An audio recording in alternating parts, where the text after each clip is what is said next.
때는 장인에서 항상 쫓기는 삶 속에서 이 거르지 같은 600명을 먹여 살리면서 살아가는데 이루 삶이 고달프기가 말할 수가 없었을 것입니다. 그런데 하나님은 그에게 약속을 주시기를 이 다음에 왕이 된다는 겁니다. 아니, 실현도 되지 않는 그런 약속에 수백 명을 거느리고 사는데 지금 물이 떨어지는 거예요. 양식이 떨어진 것입니다. 어떻게 합니까?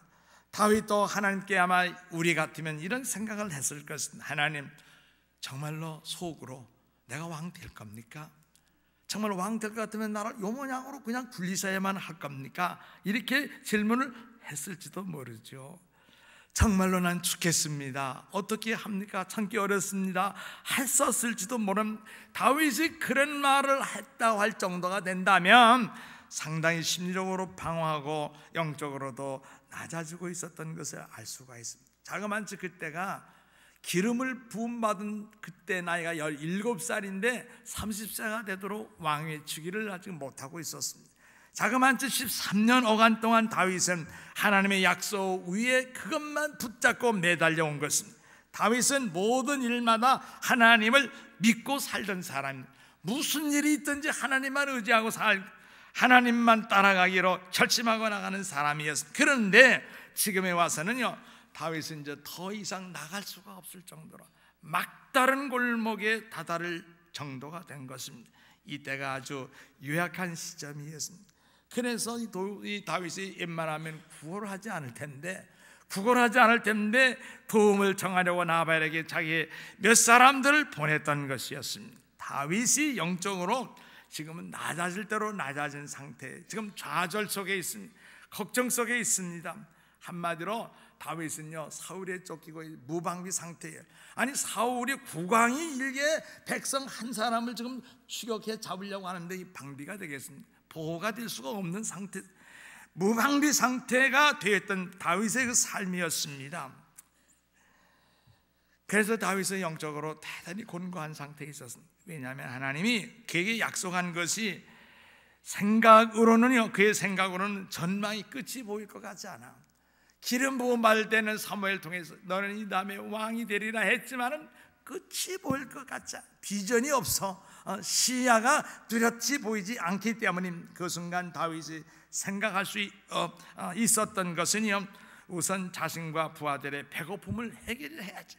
아니, 왕은 이 다음 내일 모레 된다 하더라도 오늘 밥을 끼니를 채워야 되지 않느냐. 그래서 이 음식을 배고픈 것을 해결하기 위해서 지금 매달리고 있는 것이었습니다. 그래서 400명 군대를 모아놓고, 야, 이제 우리들이 그냥 있을 수가 없다. 우리를 이렇게 모욕을 주고 우리가 저를 그렇게 잘한다고 했는데도 우리에게 아무런 은혜를 갚으려고 하지 않으니까 저 나발이라는 사람 아주 가족을 다 몰살시켜버리자. 다 죽여버리자. 400명에게 200명은 남겨두고 400명에게 명령을 합니다. 모두 칼을 쳐라. 그리고 다윗도 칼을 쳤다고 13절에 말합니다. 그리고 나발과 온 가족을 죽이기로 결심을 합니다. 나발은 다윗의 진노를 불가피하게 받게 되어 있었어요. 다윗은 그에게 약속된 목표인 그야말로 보좌도 이제 다 그를 비껴나간 것만 같고, 이제는 거의 상심한 채 이제는 이놈 죽여버리자, 이런 식으로 이제 죽여버려야 문제가 해결될 것이다, 이런 생각을 가지고 있었던 것입니다. 자, 우리는요, 이 다윗의 상황을 가만히 놓고 나와 우리의 상황과 무슨 관계가 좀 없을까 한번 생각해 보고 싶습니다. 여러분 가정에 혹시 어느 때 집에 들어가면 아이들은 올망졸망하며 울어대키고 뭐가 필요하다 집안에서는 필요한 얘기가 나오고, 직장에 나가면 무자비한 보스들이 있고, 드라이브를 할 때면 얌체 없는 족속들이 끼어들어 신경을 곤두세우게 하고, 비즈니스가 시원찮아서 어떻게든지 불황을 이기고 수입을 좀 줄이고 지출을 그야말로 줄이고 수입을 올리고, 경기에서 경기 불황에서 살아나려고 온갖 힘을 다 쓰고 있는데도 반응이 없어요. 세상은 매정한 것입니다. 그래서 여러분 아마 나는 안 되는 인생인가 보다, 나는 할 수가 없는 인생인가 보다 하면서 하나님을 향해서 하나님 어쩌렵니까? 하나님, 나를 이런 모양으로 만들려고 부르셨습니까? 카나다를 보내셨습니까? 할 정도로 생각이 나올지도 모르는 거죠.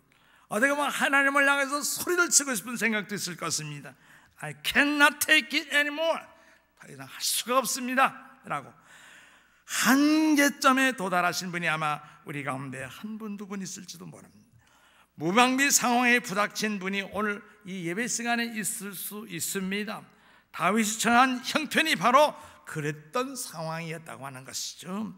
언제 그런 일이 여러분에게 일어날지는 누구도 모르는 것이고 여러분 자신도 결코 모르는 일인 것입니다. 그래서 인간은 예측할 수 없는 세상을 사는 것이 인생입니다.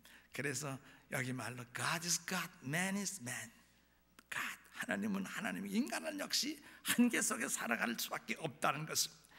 사람이 방어가 없어지만이 무방비 상태가 되게 되면요, 그동안 지니고 누렸던 명예도 언젠가 있었던 감에서 다 사라져 버리는 것이에요.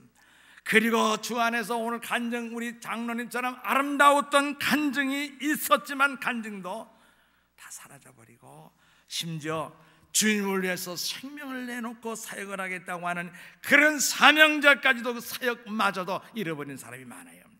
너무너무 어려운 시험을 이기지 못하고 해나지 못하면 사명까지 내동댕이 치는 사람도 있다, 그 말인 것은. 사람이 어처구니 없는 일을 당하고 나면 이성을 잃게 되는 거예요. 부부간에도요, 한도가 있어요. 싸움도 어느 정도이지. 그러면 나중에는요, 부부지간에도 큰일 날 수가 있는 것입니다.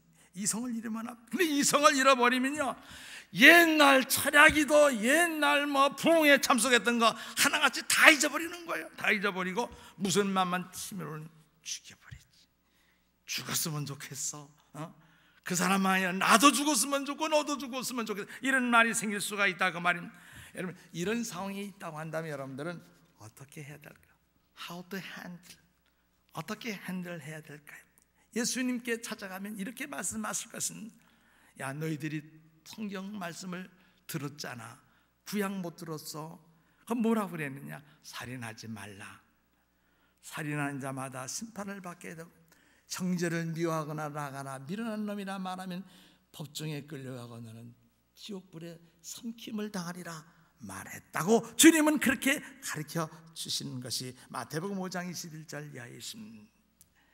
여러분, 살인해서는 안 돼요. 내가 죽고 싶어도 죽지 말아야 돼. 그것도 살인이라고 성경은 말하기 때문인 것은, 살인한 사람은 어디로 가요? 뜨거운 지옥불에 가는 게. 다윗의 생애 가운데 나발을 죽이려고 하던 그때는요, 다윗이 영적으로 한참 올라가던 때가 아니라 내려가다 below zero, 그야말로 언더그라운드로 내려갈 정도로 다윗의 영적 상태는 낮아진 상태였다는 거예요. 아니, 사람 죽일 정도가 되면 사람 그 영성이 있다고 봐야 돼요. 그건 제로 이하예요. 제로 이하라고 말하는 거죠. 그때 하나님은 그에게 아주 분별력이 있는 한 여인을 보냈다고 말하는 거예요. 한 여인을 보냈다는 사실인 것입니다. 여러분 주위에 항상 이런 분별할 줄 아는 사람이 있다는 것은 행복한 줄 아시기 바라요. 여러분 주변에 정말로 지혜로운 여성이나 지혜로운 남자가 집 안팎의 주변 친구 주위에 있다고 한다면 여러분들은 너무 좋은 거예요. 여러분 너무 행복한 사람인 줄 아시기를 바랍니다. 여러분 주위에 항상 이런 분별할 줄 아는 사람이 있다는 것은 너무나 놀라운 자산이 아닐 수가 없습니다. 아비가일의 지혜는요, 그 여인의 미모와 상관이 없어요. 얼굴 이쁘다고 분별력이 있는 게 아니에요. 그 여인의 교육 정도와 상관이 없어요. 대학원 나오고 학박사 학위가 몇 개 있다고 해서 그거 다 지혜로운 사람들이 아닙니다. 부자와 결혼한 이 아비가일이라고 그래서 그 슬기로운 그 분별력이 생긴 것이 아니에요. 이 지혜는 돈과도 상관이 없습니다. 그 여인은 하나님을 두려워하는, 경외하는 fear of God, 여호와를 경외하는 자에게 지혜 가지고 지식이 주어진다고 잠언서는 분명히 말했습니다. 여호와를 두려워하는 자에게 지혜가 오는 줄로 믿습니다. 그러므로 이 아비가일이 이런 지혜가 있었던 것은요, 하나님을 평상시에 두려워할 줄 아는 사람, 경외할 줄 아는 여자였다고 하는 사실을 발견하게 되는 것입니다. 잠언에도 여호와를 두려워하는 게 지혜의 근본이라. 그 여인은 자기 가정 안에 폭발적인 어려운 상황이 왔다는 것을 알고 우리 안에 몰아닥치는 이 재앙과 긴장을 빨리 해소시켜야만 되겠다고 생각을 했던 그 지혜로운 여인을 우리가 찾을 수가 있습니다. 여인은 하나님께서 다윗에 대해서 말씀하신 것을 그대로 믿었어요. 뭐냐면 기름 부음을 받으면서 너는 이 나라의 왕이 되리라, 이 나라의 통치자가 되리라. 그것은 다윗 혼자만 알고 있는 것이 아니라 온 국민이 다 소문에 다 알고 있는 그때의 아비가일 여인도 이걸 알고 있었다고 하는 것입니다. 그런데 이 사실을 정말로 왕이 될 사람으로 믿었던 것이었습니다. 말씀을 믿는 자는 분별력 있는 지혜가 임하는 거예요. 말씀을 믿는 사람은 정말로 그 하나님의 주신 말씀 있는 사람은 지혜로운 삶을 살아가게 돼 있어요. 말씀이 지혜요, 말씀이 하나님의 아이디어예요. 말씀이 우리를 살아가는 방편이기 때문인 것입니다. 그래서 여인은 그녀의 가족을 구출하기 위해서 시간을 다투어서 행보를 향하고 달려나가고 있었습니다. 그러면서 그는 여인은 말씀 위에 굳건히 서 있었습니다. 이와 같은 다윗의 심각하고 그리고 변화의 과도기 시기에 다윗은 아비엘을 만나야만 했던 것입니다. 만일 다윗이 아비가일을 만나지 않았더라면 다윗은 거기에서 일생의 왕위는커녕 그냥 처참한 인생으로 낙후되고 말았을 뻔했습니다. 그래서 하나님은 이 다윗을 위해서 슬기로운 아비가일을 보냈다는 사실. 그래서 다윗에게는 아비가일을 만나야만 했던 그런 상황이었습니다. 우리가 아비가일 같은 사람을 만나게 되는 것은 얼마나 좋은지 몰라요. 언제나 좋은 것이라, 언제나. 그러나 특별히 우리가 과도기에 있을 때가 더욱 그렇습니다. 스몰 비즈니스를 시작했는데 은행에 론을 얻기가 어렵습니다. 고민하고 있어요. 수익을 올리려고 힘을 쓰긴 쓰는데 영매상이 올라가지를 않아요. 짭을 그래서 바꿔서 찾으려고 했는데 짭이어서 파운드가 돼야지 발견이 되질 않습니다. 이사를 가야 되겠는데 올드하우스가 팔리질 않아요.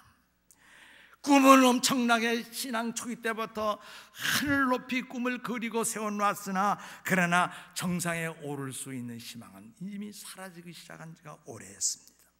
이와 같은 일을 당한다고 한다면 그 사람은 누구나 다 말할 것 없이 위기에 처한 사람입니다. 위기에 처한 사람. 이런 때에 우리는 뭐가 필요한? 아비가일이 필요하다. 이런 때에 아비가일이 필요하다, 그 말입니다. 다윗이 그녀의 가정을 멸절시키기 위해서 오고 있다는 소문을 들었을 때에, 그 여자가 소문을 듣고 있을 때에 그 여인은 임박해 오고 있는 그 위기, 임박해 오고 있는 그 무서운 폭풍 같은 그야말로 그 재난, 이것 때문에 그는 꼼짝 사시나무 떨듯이 떨고 자리에 앉아서 있지 아니하고 무릎을 펴고 그 오고 있는 그 재난을 향해서 앞으로 걸어 나아갔다는 사실. 그래서 음식을 준비했습니다. 그녀는 하나님의 말씀을 알고 있었습니다. 유순한 대답은 분노를 가리키며 사람에게 선물은 사람의 분노를 원수라도 마음을 돌이킨다는 사실을 아는 것입니다. 야곱의 선물이 에서의 마음을 돌이킨 것과 비슷한 것입니다. 그 여인은 그 결단을 내리고 나서 시간을 놓치지 않았어요. 타이밍이 맞아야 돼. 타이밍. 이 여인은 타이밍을 잘 붙잡았어요. 그리고 다윗을 만나러 달려간 겁니다. 그 여인이 도착했을 때 음식물을 가져가니 허기졌던 다윗이었던지 그 여인에게서 그냥 노를 품고 있던 그 좋지 않았던 감정이 그냥 어디로 이제 녹아버리고 사라져버리는 거예요. 없어진 것은. 이 자리에 앉아 계신 믿음의 사랑하는 숙녀 여러분들, 과도기를 통과하고 있는 남성들이 집에 있다가 갑자기 천장이 무너질 알싸 큰 고함을 치고 그야말로 떠들어대면 여성들은 어떻게 해야 하겠습니까? 그동안 가졌던 남자의 비전도 내동댕이 친 것 같고 하나님과 사이는 아주 멀어진 듯한 남자의 그 기질이 드러나게 될 때에